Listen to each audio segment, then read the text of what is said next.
চলে যাবে। সুবহানাল্লাহ। সে মরবে আর জান্নাতে চলে যাবে। এখন এই গুণগুলো আমাদের জানা দরকার। এই গুণগুলো আমাদের জানা দরকার। এই গুণগুলো যদি অর্জন করতে পারি তাহলে আলহামদুলিল্লাহ। আর যদি এই গুণগুলো না থাকে তাহলে এই গুণগুলো অর্জন আমাদের কি করতে হবে? আমাকে আপনাকে এই গুণগুলো অর্জন করে আল্লাহ রেজাল্টটি হাসিল করে এরপরে কবরে জিন্দেগি যেতে হবে। আল্লাহ তাআলা বলে ওয়াইবাদুর রাহমানিল্লাযীনা ইয়ামশুনা আলাল আরদি হাওলাহু ওয়া ইযা খাতাবাহুমুল জাহিলুনা ক্বালু সালামা। এর মধ্যে এক নম্বর গুণ হলো রহমানের বান্দা নম্র ভদ্র স্বভাবের হবে। কি হবে? নম্র ভদ্র হবে, মেজাজ নরম হবে, গরম মেজাজ দেখাবে না যে আমার শরীরে শক্তি আছে, আমার শরীরে শক্তি আছে, আমি একটা দুর্বল মানুষকে উপর পাকড়াও করলাম, আমি একজন দুর্বল মানুষকে গ্রাস করলাম, কটু কথা বললাম, আমার আমার টাকা আছে, আমার শক্তি আছে, আমার বড় ক্ষমতা আছে, আমার বড় অর্থনীতি দিয়ে আমি অনেক সবার চেয়ে অনেক এগিয়ে। তাহলে এইগুলো এই দিক দিয়ে যদি আপনি কি করেন মানুষের কাছে অন্যায় করেন তাহলে আপনি রহমানের বান্দা হতে পারেন। আপনি রহমানের বান্দা হতে পারবেন না। রহমানের বান্দা হতে গেলে এক নম্বর গুণ হলো আপনাকে নম্র হতে হবে, মানুষের সাথে কথা বলা, মানুষের সাথে চরণে বরণে কৌশলে সকল ক্ষেত্রে সকল দিক দিয়ে আপনাকে আল্লাহ রেজাল্টে রাসূলের তরিকা অনুযায়ী আপনাকে চলতে হবে। তাহলে এক নম্বর গুণ আপনি অর্জন করতে পারেন। এরপর আল্লাহ বলেন ওয়াইদা খাতাবাহুমুল জাহিলুনা ক্বালু সালামা। অজ্ঞ যারা আছে, যারা জাহেল আছে, কোন বিষয় নিয়ে কথায় লিপ্ত হয়ে গেছেন, কোন বিষয় নিয়ে কথা কাটছে শুনছে, আপনি সেখান থেকে চলে আসুন, সালাম দিয়ে চলে আসুন। আল্লাহ তাআলা বলেন ক্বালু সালামা। আপনি সেখান থেকে সালাম দিয়ে বিদায় হয়ে যান, আপনি নম্র ভাষায় সেখান থেকে বিদায় হয়ে যান। তার সাথে তর্ক করার কি নয়, প্রয়োজন নাই। আল্লাহ রাব্বুল আলামিন এরপরে বলেন ওয়াল্লাযীনা ইয়াবিতুনা লিরাব্বিহিম সুজদান ওয়া কিয়ামা। আল্লাহ তাআলা বলেন ওয়াল্লাযীনা আমানু ওই সমস্ত বান্দা যারা ইয়াবিতুনা লিরাব্বিহিম সুজদান ওয়া কিয়ামা। আর যারা রবের জন্য আল্লাহ তাআলার জন্য সিজদায় অবনত হয়ে যাবে, তার কপালটুকু জমিনের মধ্যে সিজদার মধ্যে লিপিবদ্ধ করে দিবে।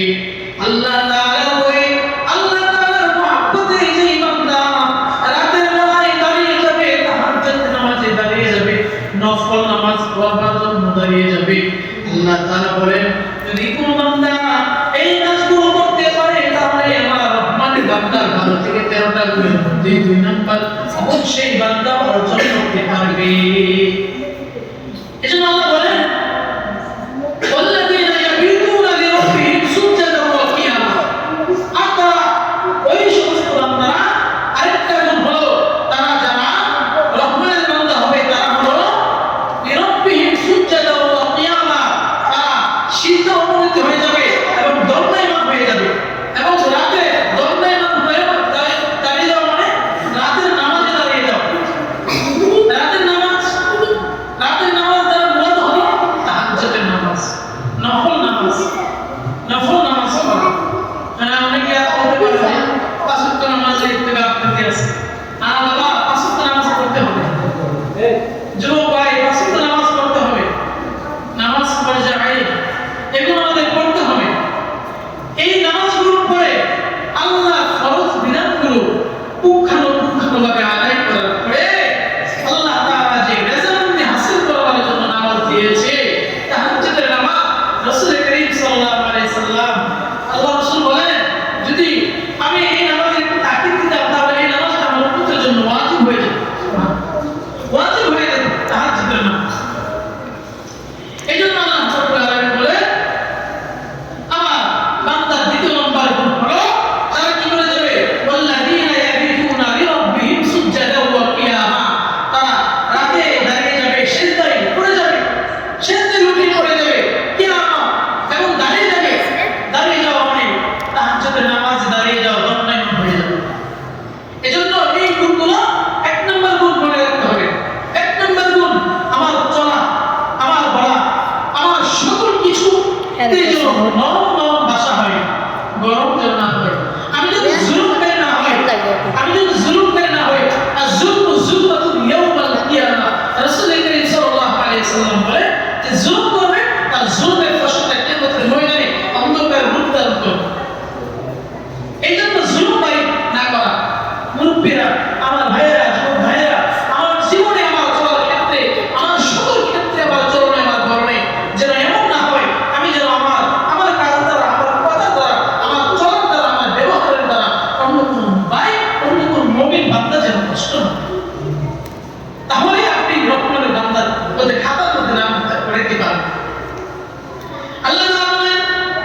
সকল অপরাধ থেকে, সকল বিষয় খারাপি থেকে আমি ফিরে আসলাম, আল্লাহ আপনি আমাকে কবুল করে নেন, আপনি আমাকে কবুল করে নেন। এইভাবে কি করা? আল্লাহর কাছে ফরিয়াদ করা, আল্লাহর কাছে দোয়া করা। ইন্না আযাবা জাহান্নাম, ইন্না আযাবাহা কানা গরামা। আল্লাহ তাআলা বলেন নিশ্চয়ই জাহান্নামের আগুন, জাহান্নামের আযাব বড় কঠিন, বড় কঠিন।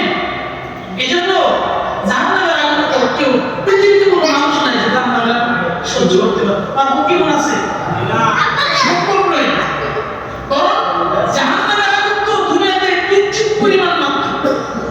জাহান্নামের আগুনের অংশ অনেক, এটাকে অনেক ভাগ করা হয়েছে, অনেক ভাগ করা ছোট্ট একটি অংশ দুনিয়াতে দিয়েছেন। এর মধ্যে যদি না মাঝে মধ্যে আগুন লাগে গেলে আটকে হলে কি মনে হয় বুঝতে হবে। আর চলে গেলে পারে, চুয়ায় চলে গেলে, গ্যাসের আগুনে পড়লে কি অবস্থা হয় সহ্য করার মতো হয়। এজন্য মুমিন বান্দা আমার আপনার জীবনের চরণে বলুন এক নম্বর কাজকে সবার সাথে কি রাখা? সুব্যবহার করা, সুন্দর আচরণ করা, নরম ভাষায় কথা বলা। এই জন্য এক নম্বর গুণ আমাদের হাসিল করতে হবে। দুই নম্বর গুণ, আরেকটা গুণ হলো তর্কে না জড়ানো, তর্কে না জড়ানো। আল্লাহ বলেন তর্কে না জড়ানো। বান্দা মুমিন বান্দা এক নম্বর আরেকটা কাজ হলো সে তর্কে জড়াবে না, সে তর্কে জড়াবে না, সে তর্ক থেকে ফিরে আসবে। যখন তর্ক করতে আসবে কেউ, তো ক্বালু সালামা, সে সালাত দিয়ে সেখান থেকে বের হয়ে যাবে।